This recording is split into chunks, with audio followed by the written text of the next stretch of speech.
Let's talk security tokens. What are you looking at? What do you have a definition of security tokens, or like we talked yesterday? Security tokens is it's a legal definition rather than a ink blot test. I don't see it as a social contract. As a social contract, what I see it as is a definable construct. It's first and foremost, the practical application of security token is going to be a share. It's going to be taking all the abstract theories that we have and really putting that to the side for probably about 6 months while we look at how a share cert works, and then scrub out all the analog components of that structure and then convert that into something that is effective, so that if we want to swap shares peer-to-peer through an exchange and we want to have KYCs and AMLs done by regulatory oversight, it will be efficient. And fintech's always been the place to drive adoption of new tech quickly. But I think what you're going to see is everyone in this room is going to be able to get warrants exercised, deal with their options effectively, and this is going to be great for companies, because companies are going to be able to actually, really digitize their infrastructure and how they reward their employees, and it's going to be fast. Because candidly, when I remember being in my early 20s, I don't recall young people, including myself, understanding how my options package worked. I didn't know who to talk to. Do I go to HR? Do I go to the finance guy? And then I'd lose the paperwork, and then I'd leave the job, find another job. Whereas if it just sits in a wallet, it's a digital backup, and I can source it whenever I need, and I can exercise it when I need, it's a lot. All of that complexity should be crushed down into something as simple as buying a token. You have a position on, it sounds like, and I'm not gonna assume your position, but is there any way that security tokens aren't a major part of the future? No, they are definitively. Security tokens are they're a necessity. They're as important to us now as any other aspect of technology improving the quality of our life. We all have mobile phones, but the innovation wasn't the mobile phone. The innovation was the app store, right? Who here can't live without apps? It sounds corny, like a privilege, but the reality is you can't get through this world without a dedicated ecosystem supporting your app infrastructure. Mo and I were chatting about a week ago on an unrelated topic, and on my phone, I was like, I have 11 phone numbers. I've got Signal, Telegram, Snapchat, phone. It just goes on. And I'm like, I remember just having a phone number. And it was so much easier. You want to call me? Just call me. Yeah. Right? Now I have 2 brokers. I have to get my stock on 3 different exchanges. Some of the stocks have warrants. Some have options. I don't care. And I don't want to deal with any of that. I just want it to be fast. I was against using Slack for a long time just because I didn't want 100 new inboxes. But now I have it, and it's kind of efficient. How fast do you think this is going to go? How fast is this technology going to propagate outwards? Is it going to start in the United States, start in New York, start propagating to LA, Miami, then start going to Canada or Europe? How fast are we going to be able to invest or buy a security token of a rice farm in Indonesia? Well, most of the data, Moe, you're a thought leader in the space. I know other people kind of, have been doing this for some time. We talk pretty regularly, consistently about it. To the best of my knowledge, the only functional exchange that will be up and running in 2018 that is definitive, not just Coinbase's great efforts, which we're all appreciative of, but at a functional level for coins that are ICO-based, it's going to be the Canadian Stock Exchange, the CSE, pushing out their digital platform later in Q3, Q4 of 2018. We have, here over Victory Square, we happen to have had the opportunity to meet the international team that's going to be listing the first security token. It's not a probability of loss, it's definitive. What's going to happen now? Like, you have the Canadian Stock Exchange, and then maybe NASDAQ releases their thing, and they've been lending their technology for the DEX exchange.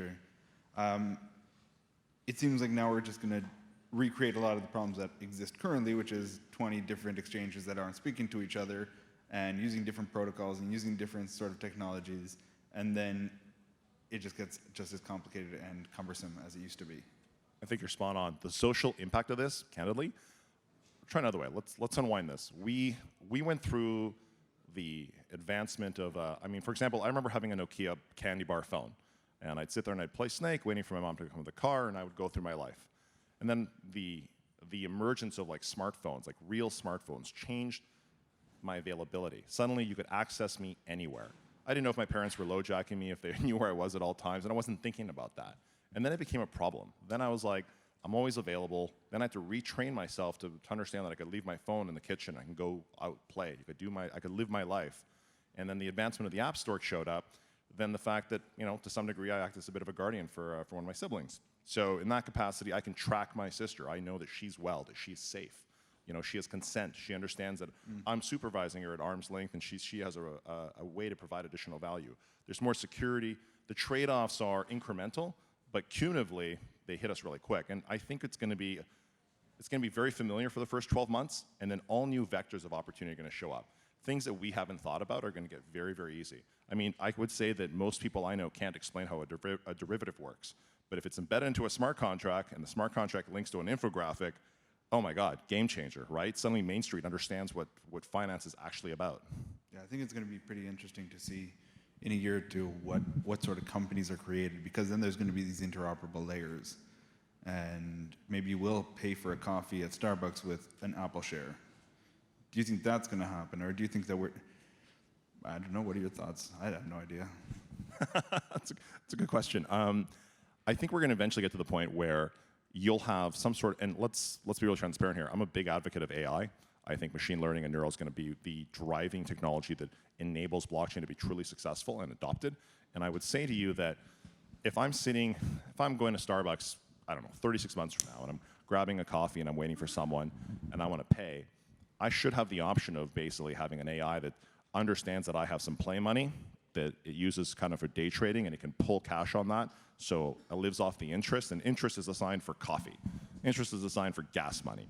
And so it'll arbitrage and do what it does in the back end. And I'm like, I buy my coffee, and it just automatically picks the select currency on the appropriate exchange, does the arbitrage, pays the fee to whatever exchange is done, and I have a hot cup of Java, and I'm laughing.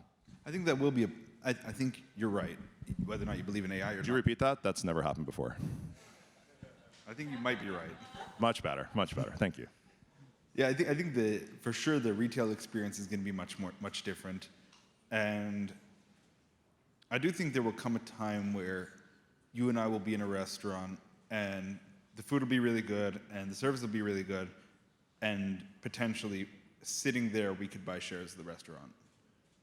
It's funny. I'm actually privy to a project where the owner's actually looking to set up a new platform specifically around a security token to clone his restaurant. He built a high-end restaurant, has 1 Michelin star, and he's like, you know what? I can replicate this, but I don't want to go through the conventional fundraising of trying to source capital through, hospitality management. It's a lot of work. It's very competitive.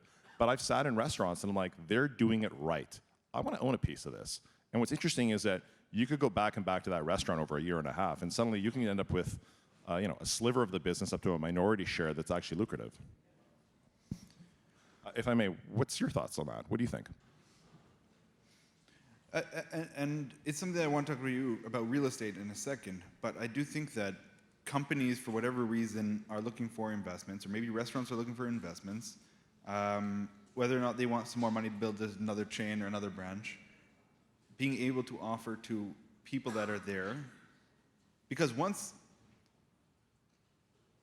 you're in a restaurant, if you buy a share in a restaurant, and if anybody has the opportunity or fortunate enough to own a part of a restaurant, you become instantly loyal to that restaurant. You tell your friends, like, I'm a partner in this restaurant, this is a great place to eat. If you have more and more of these people, you have more and more people that are part of this community and call themselves restaurateurs. And I think it's good for business to have more people involved in the business. Absolutely. I'm smiling. My parents were successful as entrepreneurs. They were immigrants, came to Canada, and they started off in hospitality. And my father was always loved the fact that everyone's like, man, I want to own a bar. I want to own a club. I want to own a restaurant. My father would be like, do you want to work 18 hours a day? Do you want to carry the load and be responsible for all of this work, for high attrition, for all the things that were native to that industry? And what he always liked to hear is like partners. You need partners. And really what you're talking about is we've discussed the application of security tokens. Security tokens are the divisibility to the nth power of anything that we think should receive that. And really market validation will happen by experimentation. We'll try with restaurants. It might work.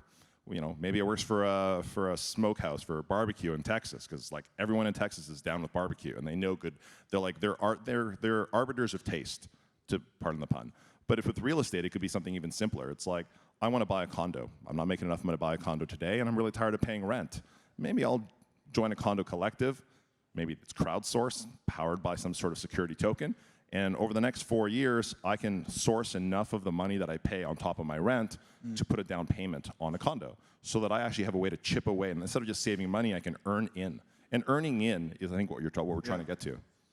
Yeah, I think earning in is a new method. Your thoughts on which of these industries are going to be disrupted? When you think security tokens, you're talking about shares, derivatives, dividends, all these things. Real estate, is that the next thing that will, when securitized, will be completely upturned? Short answer, I would say real estate is in the top 2. I would say the one that we haven't talked about extensively at this conference, I haven't seen a lot about it, is still gaming. I think game publication, I should disclose, I'm a big fan of games. I love mobile gaming, I love console gaming, I love a good story, and I love participating in it. And the idea of joining an Indiegogo platform, which is great, and getting a T-shirt and be able to support a game, also good. But if I can invest in a game where I end up owning a piece of it, and I can play multiplayer with my friends, and I can incentivize my nieces and nephews to, what's that? Get an avatar of yourself in it? Even better, right? Let's be honest, we're a little self-effacing here, but it'd be nice. And so you get yourself involved in the game, and you can own the publication, and you can own a distribution paid to you regularly. Maybe it incentivizes you to promote this. Because what you talked about with restaurants earlier is that if we've got 3,000, 4,000 people in a small community supporting a restaurant, they're all incentivized that when people come to town to visit, they take them to the restaurant because this place is baller. You should come. This is delicious, right? And that viral coefficient is what's really going to drive adoption. Viral coefficient is what are you doing tonight? In your network, and I'm sure in everyone's network, if you think about what you do on a Friday evening, there's probably on your phone 3 people who are up to no good. The people who are into mischief. And you're going to be like, I'd like to go out, but these pajamas are super comfortable. But if you know you own a piece of something, that they own a piece of something where it's always just happening, you're going to want to go there. Yeah. And you'll be incentivized to do it because the viral coefficient has driven you to participate. I also think you'll be incentivized to offer support and criticism to these places and making the market better. As soon as Yelp can be iterated out into something more respectable, that would be great. It'd be cool if Yelp turned into a security token platform for restaurants. I would love to see Yelp try. That would be a fantastic opportunity. I wish they were bold enough to do it. Maybe they are. If anybody knows somebody here from Yelp, please put them in touch, and we're about to do an ICO. Is there any officers of Yelp in the room? Anyone? Anyone? I've always been threatened by my spouse to, she's going to Yelp me on a daily performance rating, and that haunts me. So, yeah, that's tough. What else is new about security tokens? Candidly, so I'm situated in Vancouver, Canada, and Vancouver, Canada is a global home to mining and forestry. It's a commodities place. It's a place we're very familiar with, what we call sticks and stones. And ironically, sticks and stones are probably the easiest thing to translate into a security token. A year ago, I found myself talking to some bankers internationally, locally in Canada, here in the US, and they're like, how do I pull oil out of the ground in a more efficient capacity? We've talked about STOs, we've talked about ICOs and TGEs, and they're like, can we have an initial mining offering? I'm like, sure, why not? Can we have, can we put a down payment on a piece of forestry that's sustainable?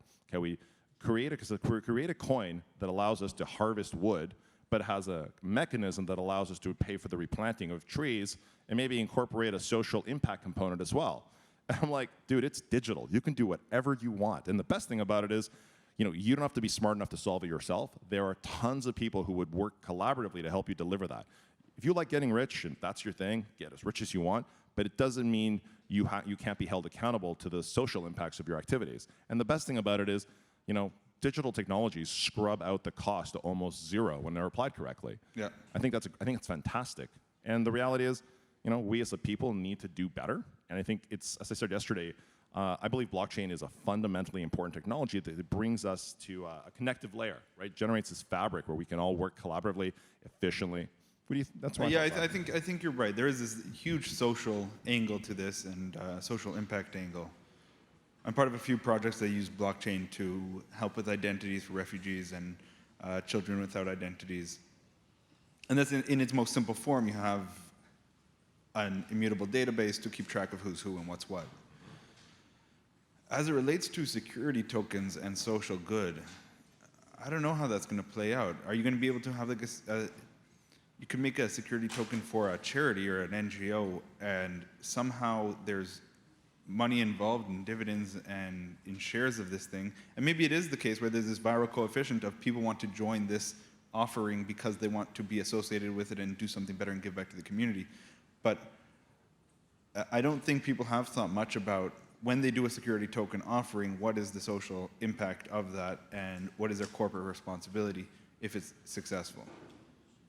If I rewind this, I think Salesforce is about 12 or 15 years old, and they have a policy called 111. And to the best of my knowledge, 111 drives a social impact thesis on profitability, on share distribution. Essentially, it incentivizes their entire company to make sure, at a minimum, that 1% of what they're into is going into the communities they support and activate on. So this isn't new ground for us. Everyone, to the best of my knowledge, I know, has in some way participated in helping the common good. And the nice thing about blockchain is it's the documentation layer and it's the actualization layer of that. And that's helpful. But what we can really get out of blockchain, and I've heard it commented on from some of the people who have spoken about this conference and others, is that the chains, if you will, the blocks that we're building now, we haven't really nailed that parlance, have we? But the blockchains that we've come across now, you're going to see a consolidation. You're going to see, different levels, different tiers of functionality. You're going to see consolidation of data, and you're going to see machine learning and neural read that data fast and help us extrapolate data. And what's most important about this is, there are problems that are near and dear to all of our hearts. People have lost family to cancer. People support animals. It's near and dear to both our hearts. There are friends who are like, dude, help kids. Why are you helping animals? I'm like, you do you, I'll do me. But if I can read blockchains internationally, and there's people on the other side of the planet who, in aggregate, can deploy enough funding, enough actionable resources, enough momentum, marketing, and it's just a matter of finding what we don't know. What blockchain does is blockchain creates that Rockstar Games, that Grand Theft Auto world without the crime, hopefully, and gives us the ability to find every nook and cranny and be able to extract value out of it and then link people up who have mutual desires, mutual games. I remember years ago, getting online, playing a multiplayer game, and I got online with 16 other people, and we laid waste on a mission, and I was like, I don't know these people, but we had a hell of a good time. And for 3 hours, I ate Doritos and laid waste to my enemies, and I was like, friend, friend, friend, friend, friend. And we would just go do that from time to time. We would just go solve problems. And I think blockchain enables us to do that, to raise capital, to deploy resources, to audit, to be held accountable. That's where we're going with this. And security tokens give us that functionality. And because regulators have spent years, decades, centuries, pardon my swearing, centuries putting this ecosystem together, we have a lot of battle-tested knowledge. And I don't think all of it's great, and I think everything iterates, but we're going to be fortunate enough to see this extract and give us some real tangible value. Yeah. I think we'll end here, but there was a commercial. I don't know if you have TELUS in Vancouver? God help us, we do. There was a commercial there which their tagline was, "The future is friendly." And here's hoping that security tokens aren't the new Wall Street bankers, Gordon Gekko thing, and we could actually make a difference with this and just make the world a better place and more efficient and help everybody with this technology. Well, I'll echo that. Candidly, TELUS is a great company. They do a lot of social impact. They drive a lot of value into the Canadian ecosystem. And the future is friendly because the future is whatever the hell we want to make out of it. We're accountable for that. It's hokey as hell to say that, but we're accountable for the actions we make. Security tokens, the application of blockchain, all of this stuff is tools. We have to decide as a collective what to do with it. And it's going to be messy for a little while. Let's be candid, it's a little messy now, but we can solve those problems. So, get off our asses, do work, enjoy ourselves. Very good. Thank you very much, Peter. Thank you for having me, Mo.